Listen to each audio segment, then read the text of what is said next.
నమస్తే, welcome to our channel. నేను మీ సిరి. చంద్రబాబు నాయుడు గారు వాలంటీర్లకి బంపర్ ఆఫర్ ఇచ్చారు. సో ఇంతగా బంపర్ ఆఫర్ ఏంటి, ఏం చెప్పారు తన సభలో? సో ఈ అంశాన్ని మనకి వివరించడానికి మనతో పాటు ఉన్నారు ప్రముఖ సీనియర్ జర్నలిస్ట్ దుర్గా కుమార్ గారు. నమస్కారం సార్. నమస్కారం మసిరి, మన వీక్షకులు కూడా నమస్కారం సార్. ఇప్పుడు చూస్తున్నట్టయితే చంద్రబాబు నాయుడు గారు వాలంటీర్లకి ఒక బంపర్ ఆఫర్ ఇచ్చారని చెప్పేసి మనకు తెలుస్తుంది. ఏంటంటే ఇప్పటివరకు మనకి వాలంటీర్ వ్యవస్థలో వాళ్ళు పనిచేసే వాళ్ళకి ఏంటంటే 5,000 మాత్రమే జీతం మనం చూస్తున్నట్టయితే. వాళ్ళు పెంచమని అడుగుతున్నారు, బట్ స్టిల్ 5,000 నడుస్తుంది. కానీ ఇప్పుడు మాత్రం మా ప్రభుత్వం, ఈ కూటమి ఏదైతే ఉందో, బీజేపీ, టీడీపీ, జనసేన కూటమి ఏదైతే ఉందో, అది ఒకవేళ గెలిస్తే మాత్రం, వస్తే మాత్రం మేము 30,000 నుంచి 50,000 వరకు సంపాదించుకునే అవకాశం కల్పిస్తామని చెప్పేసి చెప్తున్నారు. నిజంగా అది జరుగుతుందంటారా, లేకపోతే ఇది మాటల వరకే అంటారా?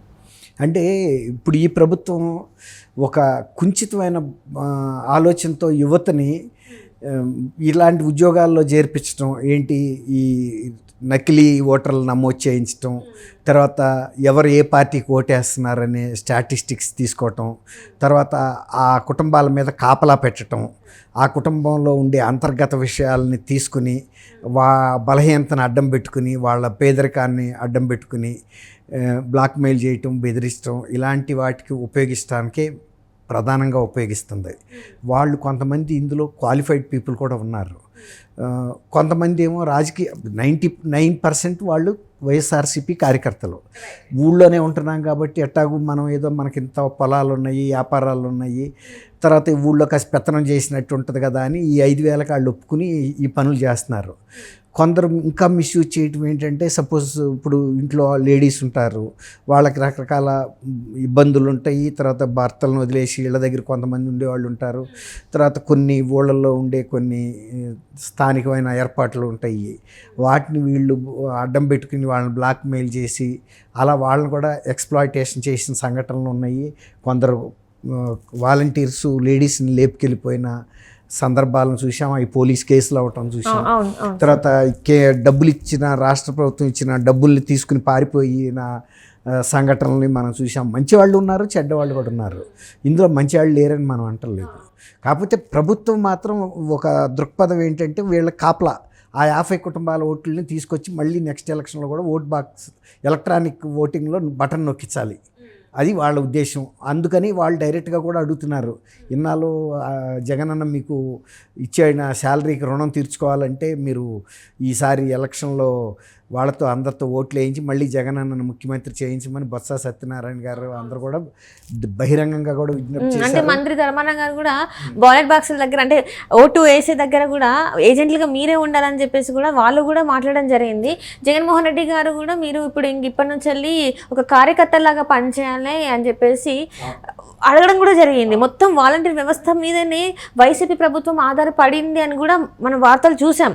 సో ఇప్పుడు మరి సడన్గా ఇప్పుడు మన చంద్రబాబు నాయుడు గారు ఇట్లాంటి ఆఫర్ ఇస్తే మరి ఎవరైతే వాలంటీర్ వ్యవస్థ ఉందో వాళ్ళు మరి అటు సైడ్ మొగ్గే అవకాశం ఉందంటే, ఇప్పుడు వాళ్ళు అదే చెప్తున్నారు, మేము గనక రాకపోతే మిమ్మల్ని తీసేస్తారు, మేము ఉంటే ఈ 5,000 అన్న వస్తున్నాయి, ఊళ్ళో మీకు ఒక గౌరవం దక్కుతుంది, 50 ఏళ్ల మీద పెత్తనం చేస్తున్నారు, మీరు ఆడింది ఆట పాడింది పాట, మీ మీద ఏం చేసినా పోలీస్ కేసులు ఉండవు, ఎవరో చర్యలు తీసుకోరు అంటే వాళ్ళకి డైరెక్ట్గా సీఎంతో కనెక్షన్ ఉందని ఒక ప్రచారం ఉంది కదా. వీళ్ళు రాసిన రిపోర్ట్ డైరెక్ట్ సీఎం గారి టేబుల్ మీదకి వెళ్ళిపోద్ది రాత్రి అయ్యేటప్పటికని, తెల్లారేటప్పటికి ఆయన అన్నీ చూసేసుకుంటాడని.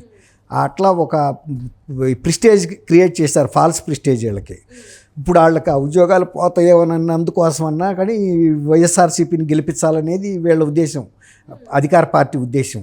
అందుకని చంద్రబాబు నాయుడు గారు కూడా అసలు సహజంగా ఆయన ఏంటంటే, యూత్ని ఇలాంటి చిల్లర ఉద్యోగాలకు ఎందుకు ఉపయోగిస్తారు, వాళ్ళకి కనీసం 30,000 30,000 వస్తుంటే వాళ్ళకి బాగుంటుంది. ఏదన్నా ఉత్పాదక రంగాల్లో వాళ్ళని ఉపయోగించాలి, గ్రామీణ ప్రాంతంలో కూడా ఉత్పాదకత పెంచే పరిశ్రమలను ఏర్పాటు చేస్తే వాళ్ళకి పనులు దొరుకుతాయి, అందరికీ కూడా, యూత్కు దొరుకుతాయి, మహిళలకు దొరుకుతాయి, వృద్ధులు కూడా కొంతమంది వాళ్ళు చేయగలిగే పనులు చేస్తారు. ఇప్పుడు డ్వాక్రా అనేది క్రియేట్ చేయడం ద్వారా ఎంత ఎకానమీ సృష్టించారు గ్రామాల్లో. డ్వాక్రా మహిళలకు సంబంధించిన రకరకాల వృత్తుల్లో వాళ్ళు బాగా షైన్ అయ్యారు. ఇప్పుడు వైఎస్ఆర్సీపీ వాళ్ళు ఏం చేస్తున్నారంటే, డ్వాక్రా మహిళలకు రావాల్సినటువంటి చెక్కులు యాక్చువల్గా అధికారుల ద్వారా వాళ్ళకి డ్వాక్రా సంఘాలకు అందాలి వాటిని. అలా కాకుండా ఈ వైఎస్ఆర్సీపీ వాళ్ళు నాయకులు చేతుల్లో పెట్టుకుని, రేపు ఎలక్షన్లో మీరు ఓటేస్తేనే మీకు మీ చెక్కులు మీకు ఇస్తామని బ్లాక్మెయిల్ చేస్తున్నారు. అంటే డ్వాక్రాలో అంత ఎకానమీ సృష్టించారు, ఒక ఆర్థిక వ్యవస్థను గ్రామీణ ప్రాంతాల్లో మహిళలకి వెసులుబాటు వచ్చింది ఆర్థికంగా. అట్లా ఈ యువతకు కూడా అలాంటివి చేయాలి, కానీ ఈ 5,000తో వాళ్ళు ఏం బతుకుతారనేది ఆయన మొదటి నుంచి చెబుతున్నాడు.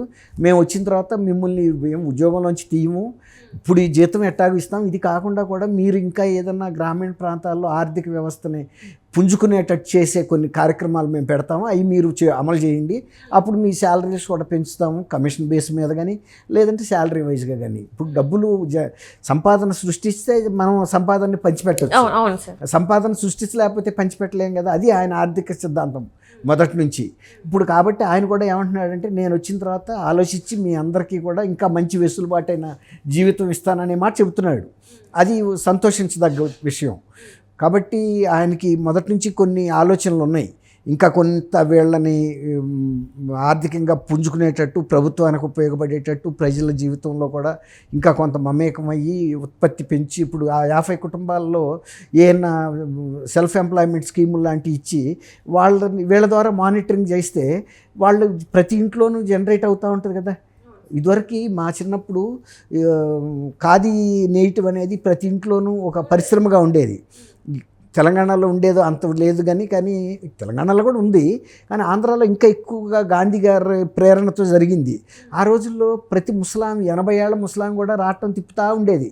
భోంచేసి కూర్చోబెట్టిన తర్వాత 4 ముసలాళ్ళు ఒకసారికి చేరేవాళ్ళు, రాట్నాలు తిప్పుతా దారం ఒడికేవాళ్ళు, ఆ దారాన్ని ఆ సంఘానికి ఇస్తే వాళ్ళు ఖాదీ నేయటానికి ఇచ్చేవాళ్ళు, వీళ్ళకి డబ్బులు వస్తుండే. అట్లా ముసలాళ్ళు కూడా 80 ఏళ్ల ముసలాళ్ళు కూడా ఖాళీగా కూర్చోవటం అనేది ఉండేది కాదు ఇప్పుడులాగా. ఇప్పుడేముంది, ఈ యూత్ అంటే ఇప్పుడు మీ ఏజ్ వాళ్ళు కూడా తినేసి కూర్చుని ఈ ఫ్యాషన్స్ గురించో లేకపోతే పొరుగింటి అమ్మలక్కల గురించో ఇంకా వేరే విషయాలు సినిమాలో ఇవన్నీ మాట్లాడుతున్నారు, కానీ ఆ రోజుల్లో టైం వేస్ట్ చేయటం లేదు.